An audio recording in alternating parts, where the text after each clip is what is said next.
Hi, everybody, and welcome to this Wavy.com Washington Huddle exclusive. And joining me now, the co-host of this week's Washington Huddle, Washington insider Scott Jackson. The first Sunday of the NFL season is coming up. Washington is hosting the LA Chargers. The Chargers, Scott, have to travel across the country, but are still 2-point favorites. But, most of these opening games in the NFL, there's always a lot of questions on both sides.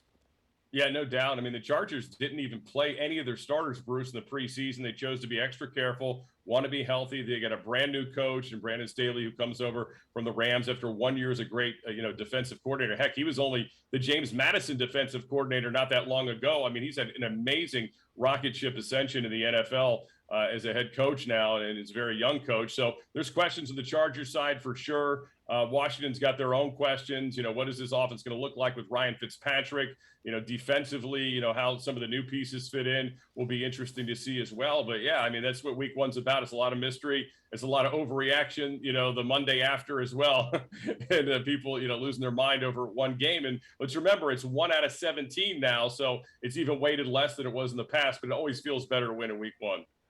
And especially at home. Now, after starting 4 different quarterbacks last year, the offense, as you mentioned, now belongs to 17-year veteran Ryan Fitzpatrick, who at least on paper has more targets than the 4 quarterbacks had last year. Granted, Fitzpatrick brings some short-term stability, but a few question marks, right? Maybe including his age?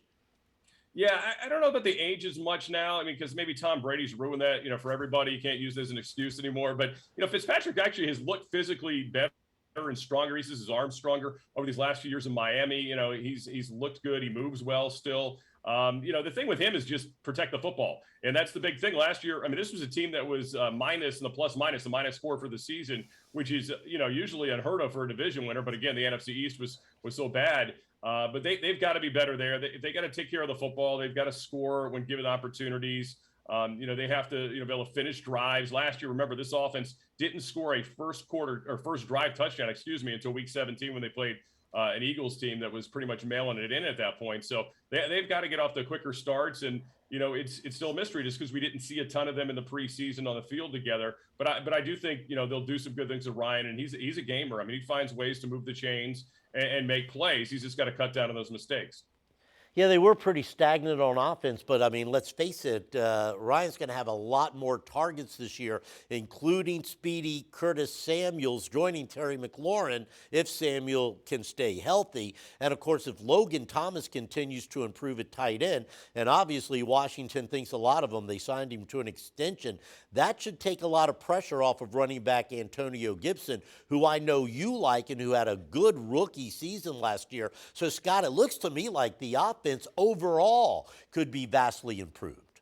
Yeah, it can be, and I hope Curtis Samuel is good to go, but who knows? I mean, it's still going to be touch and go with him with that groin injury. It might limit him early in the season, but they have other weapons. There's no doubt. And Antonio Gibson, remember, did not finish the year healthy. They really didn't have him for the last few weeks of the season. Even when he was on the field, he wasn't himself. So he looks to be healthy. I think he could have a huge year for him, for them. And Logan Thomas, you hit the nail on the head. I mean, he had a really nice first season here in Washington. Him and Fitzpatrick have shown they've got a good connection already, and a little bit of we've seen him in preseason and in practices. So I think that it could be a really good year for Logan as well. And that should open up things for Terry McLaurin. Terry has played with so many quarterbacks. He's put up numbers and has been so consistent in his early career with this, merry-go-round of quarterbacks, which says a lot about the type of player he is. So, yeah, I think the offense should feel like they can do more. It's just a matter of them, getting that cohesiveness and that chemistry early in the season and just, building on it as time goes on. And that defensive line may be the best in the NFL. And you have Landon Collins back at safety and a little more experience in the secondary. All of that's encouraging for the defense. Yeah, it is. And I think the one, if you have one concern, it's still the linebacker area. You don't know what you have there, and maybe you're going to see less of them on the field. I mean, maybe you're only going to see 2 of them on the field at a time, which they did a lot last year. So they're a fast defense. Landon Collins, it's an amazing recovery he's had from that Achilles injury. It's hard to believe that he was injured last year when you watch him in the preseason and watch him at practice. Hopefully he can continue to build on that. And that defensive line, I mean, they paid Jonathan Allen big dollars in the offseason, and he earned it. And, he's going to go out there and play his play at a high level. Matt Ioannidis, who they lost for most of last season, is their best pass rusher on the interior. And then, of course, you got the two studs on the outside and Young and Sweat. And, Deron Payne plugs it up in the middle. Tim Settle on any other team would be a starter.